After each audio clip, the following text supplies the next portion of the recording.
नमस्कार। मैं दीपक कुमार मेरे यूट्यूब चैनल स्टडी विद दीपक में आपका स्वागत करता हूं। आज के इस वीडियो के लेक्चर के माध्यम के द्वारा हम हमारी +1 की जो पॉलिटिकल की बुक है भारत का संविधान, उसका लेसन नंबर 4 कार्यपालिका, उसका ये लेक्चर नंबर 2 है। तो जैसा कि हमने कल पढ़ा था कार्यपालिका की परिभाषा और उसके इंट्रोडक्शन के बारे में, इसी तरीके से आज का हमारा ये वीडियो लेक्चर है वो कि कार्यपालिका कितने प्रकार की होती है। क्योंकि कल हमने पढ़ लिया थी कार्यपालिका होती क्या है। क्योंकि जिस तरीके से एक स्कूल और किसी प्रशासनिक इकाई को या प्राइवेट संस्थाओं का प्रबंध करने के लिए किसी व्यक्ति या पर्सन की आवश्यकता होती है, और ठीक इसी तरीके से राज्य या केंद्र सरकार को चलाने के लिए कुछ ऐसी ही नीतियों को लागू करवाने के लिए एक संस्था के सुदृढ़ संगठन की आवश्यकता होती है, जिसे कार्यपालिका का जो नाम है वो दिया जाता है। तो आज का वीडियो लेक्चर के माध्यम के द्वारा हम ये देखेंगे किस तरीके से कार्यपालिका की जो ये प्रकार है वो कितने कितने प्रकार की होती है, और भारत में संसदीय कार्यपालिका कौन से तरीके से कार्यगत करती है। सभी देशों में एक तरह की कार्यपालिका नहीं होती। मुख्य तौर पे अगर देखा जाता है तो सभी देशों के अंतर्गत एक प्रकार की कार्यपालिका नहीं पाई जाती। आपने अमेरिका के राष्ट्रपति और इंग्लैंड की महारानी के बारे में सुना होगा, क्योंकि वहाँ पे अमेरिका में राष्ट्रपति प्रमुख होता है और इंग्लैंड में महारानी जो प्रमुख होती है। लेकिन अमेरिका के राष्ट्रपति की शक्तियाँ और कार्य भारत के राष्ट्रपति की शक्तियों से बहुत अलग है। इसी तरीके से अमेरिका और भारत के राष्ट्रपति की शक्तियाँ भी अलग अलग निर्धारित है वो की गई हैं। इसी प्रकार इंग्लैंड की महारानी की शक्तियाँ भूटान के राजा से भिन्न है, और ठीक ही इसी प्रकार से इंग्लैंड और भूटान के राजा की शक्तियाँ की आपस के अंतर्गत अलग अलग श्रेणी में विभाजित है वो की गई है। भारत और फ्रांस दोनों ही देशों में प्रधानमंत्री पर उनकी भूमिका अलग अलग है। ऐसा क्यों है?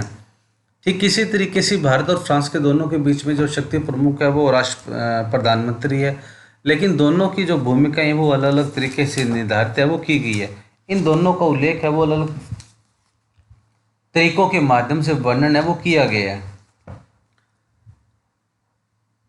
इस प्रश्न को उत्तर देने के लिए हम इनमें से कुछ देशों की कार्यपालिकाओं की प्रकृति पर प्रकाश है वो डालेंगे। अमेरिका में अध्यक्षात्मक व्यवस्था और कार्यकारी शक्ति राष्ट्रपति के पास है। ठीक इसी तरीके से जब उनके कार्यपालिका की प्रकृति के बारे में देखते हैं तो हम उसमें देखते हैं कि अमेरिका के अंदर अध्यक्षात्मक व्यवस्था अपनाई गई है और सारी की सारी कार्यपालिका शक्तियां राष्ट्रपति के पास है वो दी गई है। यानी कि प्रशासन की सारी शक्तियों का जो कार्य निर्वहन है वो अमेरिका के राष्ट्रपति के द्वारा किया जाता है।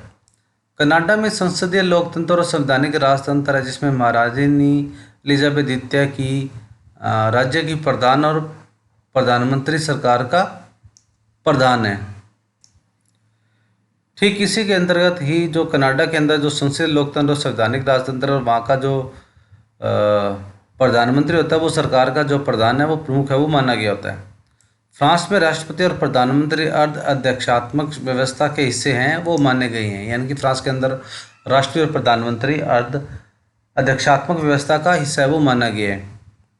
राष्ट्रपति प्रधानमंत्री और अन्य मंत्रियों की नियुक्ति करता है, पर उन्हें पद से हटा नहीं सकता क्योंकि वे संसद के प्रतिनिधि उत्तरदायी होते हैं।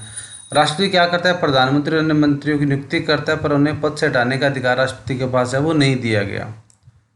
जापान में संसदीय व्यवस्था है जिसमें राजा देश का तथा प्रधानमंत्री सरकार का प्रधान है वो माना गया। यानी कि जापान के अंदर जो राज्य है जिसमें राजा देश का और प्रधानमंत्री सरकार का प्रधान सचिव है वो माना गया है। इटली में एक संसदीय व्यवस्था है जिसमें राष्ट्रपति देश का और प्रधानमंत्री सरकार का प्रधान होता है। तो इटली के अंतर्गत अलग व्यवस्था बनाई गई है जिसमें राष्ट्रपति देश का और प्रधानमंत्री सरकार का प्रधान रूप पाया गया। रूस में एक अर्ध अध्यक्षात्मक व्यवस्था है जिसमें राष्ट्रपति देश का प्रधान और राष्ट्रपति द्वारा नियुक्ति प्रधानमंत्री सरकार का प्रधान है वो किया जाता है। यानी कि रूस के अंदर जो प्रमुख है वो राष्ट्रपति होता है और राष्ट्रपति की नियुक्ति प्रधानमंत्री सरकार का प्रधान को बनाया गया होता है। जर्मनी में एक संसदीय व्यवस्था है जिसमें राष्ट्रपति देश का नाम मात्र का प्रधान और चांसलर सरकार का प्रधान होता है। जर्मनी के अंतर्गत ये जो व्यवस्था है वो अलग अपनाई गई है, जिसके माध्यम के द्वारा जो चांसलर है वो सरकार का प्रधान होता है और राष्ट्रपति होता है वो देश का नाम मात्र प्रधान है वो माना गया होता है। अध्यक्षात्मक व्यवस्था में राष्ट्रपति, राज्य और सरकार दोनों का ही प्रधान होता है। अध्यक्षात्मक व्यवस्था के अंतर्गत जो राष्ट्रपति होता है वो राज्य और सरकार, जो केंद्र और राज्य सरकार होती है, उन दोनों का प्रधान को बनाया गया होता है। इस व्यवस्था में सिद्धांत और व्यवहार दोनों में राष्ट्रपति का पद बहुत शक्तिशाली पाया गया होता है, यानी कि इस व्यवस्था के अंतर्गत दोनों पदों में उसको बहुत शक्तिशाली बनाया गया होता है। ऐसी व्यवस्था अमेरिका, ब्राज़ील, लैटिन अमेरिका के अनेक देशों में पाई जाती है। ये सारी की सारी व्यवस्थाएं वो अमेरिका, ब्राज़ील और लैटिन अमेरिका के अंदर देशों के अंदर पाई जाती है। संसदीय व्यवस्था में प्रधानमंत्री सरकार का प्रधान होता है। ठीक इसके उल्ट संसदीय व्यवस्था के अंतर्गत हम देखते हैं कि जो प्रधानमंत्री होता है वो सरकार का प्रधान है, वो पाया गया होता है अधिकतर। अब ये देखिए, ये जो कार्यपालिका के प्रकार है वो किस तरीके से दिए गए हैं, जिसके अंदर सामूहिक नेतृत्व के सिद्धांत के ऊपर एक अलग प्रणाली अपनाई गई है जो संसदीय और अर्ध अध्यक्षात्मक है, और एक व्यक्ति के नेतृत्व के सिद्धांत के अंतर्गत अध्यक्षात्मक शासन प्रणाली है वो अपनाई गई है। संसदीय और अर्ध अध्यक्षात्मक में क्या होता है, सरकार को देश का प्रमुख प्रधानमंत्री कहते हैं और इसके अंतर्गत राष्ट्रपति देश का प्रमुख होता है। वह विधायिका में बहुत कम वाले नेता वाले लोग होते हैं, यानी कि विधायिका के अंदर जो लीडर होते हैं वो सबसे कम दल के नेता वालों को चुना जाता है, और यहाँ पर प्रधानमंत्री सरकार का प्रमुख है वो पाया जाता है। यह विधायिका के प्रति जवाबदेही होती है, प्रधानमंत्री उसका मंत्रिपरिषद विधायिका के प्रति जवाबदेही पाया गया होता है। और इसी के अंतर्गत अध्यक्षात्मक क्या देखते हैं, राष्ट्रपति देश का प्रमुख होता है, वह सरकार का भी प्रमुख होता है, और राष्ट्रपति का चुनाव आमतौर पर प्रत्यक्ष मतदान से होता है, वह विधायिका के प्रति जवाबदेही नहीं होता। सबसे बड़ा नुकसान ये है कि वह विधायिका के प्रति जवाबदेही नहीं होता, कोई उसकी जिम्मेवारी है वो नहीं मानी गई है। राजा को संवैधानिक राजतंत्र कहा जाता है और राष्ट्रपति होता है वो उसे संसदीय गणतंत्र कहा जाता है, जिसके अंदर औपचारिक शासन प्रमुख को ये नाम है वो दे दिए जाते हैं। अधिकतर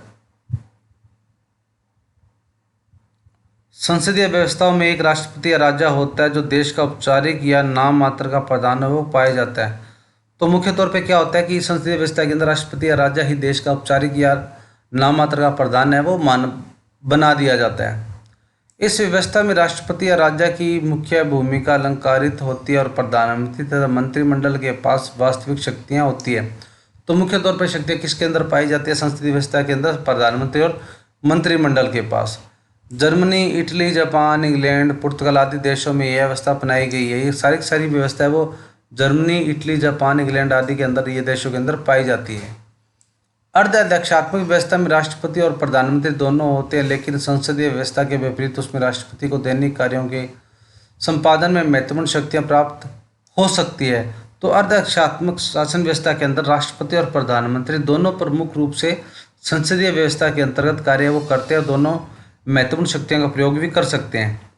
इस व्यवस्था में कभी कभी राष्ट्रपति और प्रधानमंत्री दोनों एक ही दल की हो सकते हैं, लेकिन जब कभी भी वे दोनों अलग दलों की होती है तो उनमें आपस में विरोध हो सकता है। फ्रांस, रूस और श्रीलंका में ऐसी व्यवस्था अपनाई गई है, यानी कि किसी भी व्यवस्था के अंतर्गत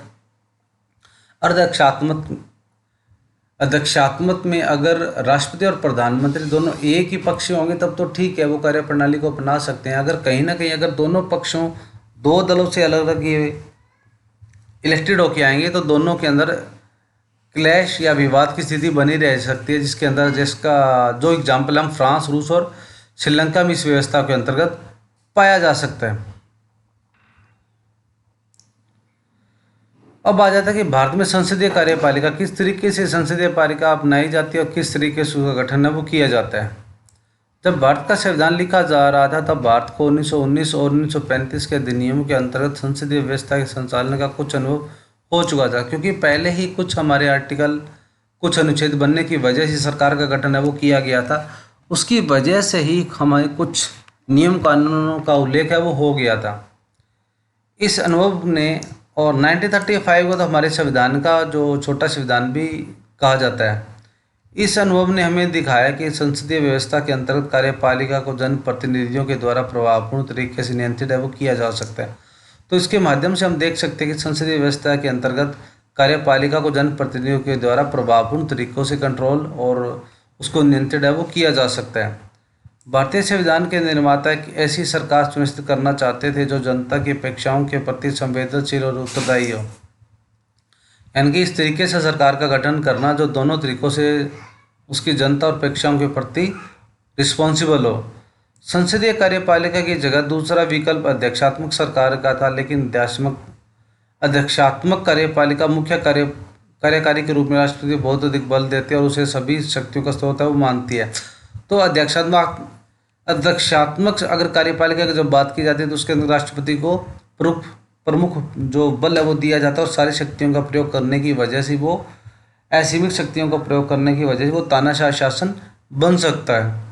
अध्यक्षात्मक कार्यपालिका में व्यक्ति पूजा का खतरा बना रहता है और संविधान निर्माता कैसी सरकार चाहते थे कि जिसमें एक शक्तिशाली कार्यपालिका तो हो, लेकिन साथ साथ उसमें व्यक्ति पूजा पर पर्याप्त अंकुश लगे। यानी कि शक्तियों का सीमित तरीके से प्रयोग करने के लिए भारत के अंदर जो संसदीय शासन व्यवस्था का प्रमुख कार्यप्रणाली को अपनाने का प्रमुख कारण यही व्यवस्था है वो मानी जा सकती है। संसदीय व्यवस्था में एक ऐसी अनेक प्रक्रियाएं हैं जो सुनिश्चित करती है कि कार्यपालिका विधायपालिका तथा जनता के प्रतिनिधियों के प्रति उत्तरदायी होगी, उसे नियंत्रित है वो करेगी। यानी कि संसदीय व्यवस्था के अंतर्गत ये जो संपूर्ण प्रक्रियाएं वो शामिल किए जा सकते हैं, जिसके माध्यम के द्वारा कार्यपालिका विधायिका तथा जनता के प्रतिनिधियों के द्वारा उत्तरदायी होगी और उसे नियंत्रित भी रख सकती है, उसे प्रभावपूर्ण तरीके से जवाबदेही शामिल है वो मानी जा सकती है। इसलिए संविधान में राष्ट्रीय और प्रांतीय दोनों स्तरों पर संसदीय कार्यपालिका की व्यवस्था को स्वीकार किया गया।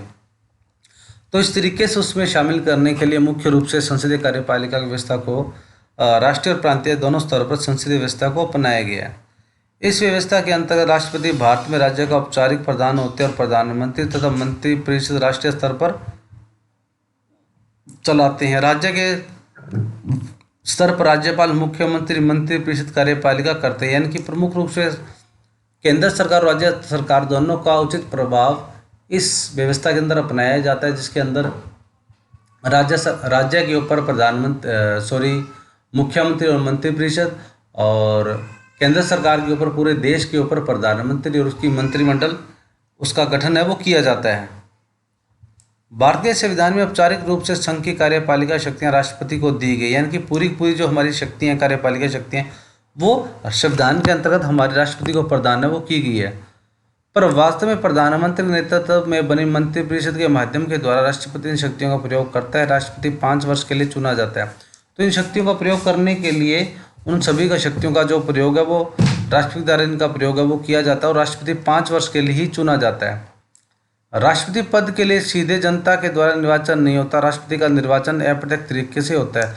तो राष्ट्रपति का चुनाव है वो जनता के द्वारा नहीं चुना जाता, वो अप्रत्यक्ष तरीके से यानी कि जनता के चुने हुए जो प्रतिनिधि उनके द्वारा राष्ट्रपति का चुनाव है वो किया जाता है। इसका अर्थ यह है कि राष्ट्रपति का निर्वाचन आम नागरिक नहीं बल्कि निर्वाचक, विधायक और सांसद करते हैं। यानी कि उसका निर्वाचन करने के लिए आम आदमी और नागरिक नहीं बल्कि निर्वाचक प्रतिनिधि यानी कि चुने हुए पदाधिकारियों के द्वारा उसका जो चुनाव है वो करवाया जाता है। यह निर्वाचन समानुपातिक प्रतिनिधि प्रणाली तथा एकल संक्रमणीय मत के सिद्धांत के अनुसार होता था। यानी कि उसकी चुनाव की जो रणनीति है वो समानुपातिक प्रतिनिधित्व और एकल संक्रमणीय सिद्धांत के अनुसार दिया जाता है, जिसके माध्यम के द्वारा जो चुनाव प्रक्रिया है वो एक मुख्य सिद्धांत के रूप में अपनाई जाती है। केवल संसद ही राष्ट्रपति को महाभियोग की प्रक्रिया द्वारा उनके पद से हटा सकते हैं। पिछले अध्याय में हमने पढ़ा है कि इस प्रक्रिया के लिए संसद में विशेष बहुमत की जरूरत पड़ती है। महाभियोग केवल संविधान के उल्लंघन के आधार पर लगाया जा सकता है। यानी कि ये जो राष्ट्रपति संसद को हटाने के लिए एक विशेष प्रक्रिया के द्वारा ही उसको हटा सकते हैं, जिसे महाभियोग की प्रक्रिया कहते हैं। और ये महाभियोग की जो प्रक्रिया है जिसके अंदर विशेष बहुमत की आवश्यकता पड़ती है और इसको लगाने के लिए या प्रक्रिया अपनाने के लिए तभी लगाया जा सकता है जब जिसका माध्यम के द्वारा जो महाभियोग की जो प्रक्रिया है जिसमें संविधान का उल्लंघन है वो पाया जाता हो। इस कथन में जिस शब्द का ही का प्रयोग किया जाता है ये देखिए आप आर्टिकल 74A राष्ट्रपति को सहायता और सलाह देने के लिए एक मंत्रिपरिषद होगी जिसका प्रधानमंत्री होगा। राष्ट्रपति अपने कृत्यों का पालन करने में ऐसी सलाह के अनुसार कार्य वो करेगा, परंतु राष्ट्रपति मंत्रिपरिषद ऐसी सलाह पर पुनर्विचार करने को कह सकता है और राष्ट्रपति ऐसे पुनर्विचार के पश्चात दी गई सलाह के अनुसार ही कार्य वो करेगा। यानी कि उस राष्ट्रपति के लिए प्रधानमंत्री और उसकी मंत्रिपरिषद की जो स्थापना है वो की गई है, जिसके माध्यम के द्वारा उनकी सलाह के लिए वो आवश्यक निर्देशों के माध्यम के द्वारा ही कार्य वो कर सकता है। और अगर वो पुनर्विचार के लिए उनको आदेश दे तो उसी के अकॉर्डिंग यानी कि मंत्रिपरिषद के अकॉर्डिंग ही उसको कार्य वो करना पड़ेगा। इस कथन में जिस शब्द ही का प्रयोग किया गया, क्या आप इसका अर्थ जानते हैं? इसका अर्थ यह है कि राष्ट्रपति मंत्रिपरिषद की सलाह मानने को बाध्य है, यानी कि उसको यह सलाह अगर दोबारा मंत्रिपरिषद उसे जो सलाह देती है तो राष्ट्रपति को जो सलाह दी जाती है उसे मानना बाध्य है, कंपलसरी होगा। राष्ट्रपति की शक्ति पर उठे विवाद के कारण संविधान पर संशोधन करके यह स्पष्ट कर दिया गया है कि राष्ट्रपति मंत्रिपरिषद की सलाह मानने को बाध्य है। बाद में एक और संशोधन के द्वारा यह निर्णय किया गया कि राष्ट्रपति मंत्रिपरिषद को अपनी सलाह पर एक विचार पुनर्विचार करने के लिए कह सकता है, लेकिन उसे मंत्रिपरिषद के लिए पुनर्विचार के बाद दी गई सलाह ही मानना पड़ेगा। यानी कि अगर मंत्रिपरिषद एक बार जो सलाह देती है तो राष्ट्रपति वो न माने और उसको रिवाइज करने के लिए बोला जा सकता है। अगर दूसरी बार मंत्रिपरिषद राष्ट्रपति को जो भी सलाह दे दे, चाहे वो पहले दी गई सलाह हो उसे उसके अकॉर्डिंग या कुछ उसमें बदलाव कर दे, लेकिन जब दूसरी बार मंत्रिपरिषद को राष्ट्रपति को सलाह दी जाएगी उस राष्ट्रपति को सलाह के अनुसार ही उस कार्य प्रणाली को अपनाना पड़ेगा, उसे मना नहीं किया जा सकता। यानी कि राष्ट्रपति मंत्रिपरिषद, प्रधानमंत्री और मंत्रिपरिषद द्वारा दी गई सलाह को मानने के लिए बाध्य होगा, कंपलसरी होगा, जरूरी होगा। तो उसी के अकॉर्डिंग यानी कि हम इस स्थिति के अंदर मान सकते हैं कि मंत्रिपरिषद अपनी तानाशाही शक्तियों का प्रयोग वो कर सकते हैं किसी भी शक्ति या कार्यप्रणाली के लिए बनाने या नियम और कानून के लिए राष्ट्रपति को कोई भी कानून बनवाने के लिए बाध्य वो कर सकता है। तो ये था हमारा आज का वीडियो, आज का लेक्चर, जिसके माध्यम के द्वारा हमने राष्ट्रपति और इसकी शक्तियाँ और विभिन्न कार्यप्रणाली की रूपरेखा के बारे में देखा। तो आज का वीडियो लेक्चर बस इतना ही, लेकिन जाने से पहले अगर आपको मेरे वीडियो पसंद है प्लीज़ लाइक करें। मेरा चैनल अभी तक सब्सक्राइब नहीं किया स्टडी विद दीपक को सब्सक्राइब कर लें और दिए गए बेल आइकन को क्लिक कर लें ताकि जो भी वीडियो अपलोड हो उसका नोटिफिकेशन आपको मिलता रहे। इसके साथ इसे ज़्यादा से ज़्यादा मेरे वीडियो को शेयर करो, मेरा चैनल सब्सक्राइब कराओ और मिलते हैं अगले वीडियो में नए लेक्चर के साथ। तब तक stay home, stay safe and be positive.